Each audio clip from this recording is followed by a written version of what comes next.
No, mga lods, nandito tayo sa ilog na naman.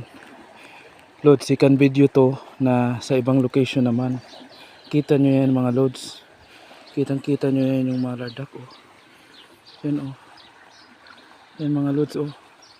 Kitang kita nyo mga lods. Nakaupo sa kanyang hugad mga lods. Yan siya oh. Yan.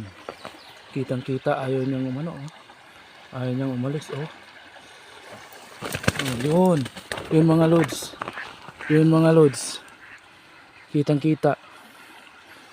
So, ito natin bilangin. 2, 4, 6, 7, 7 lang mga lods.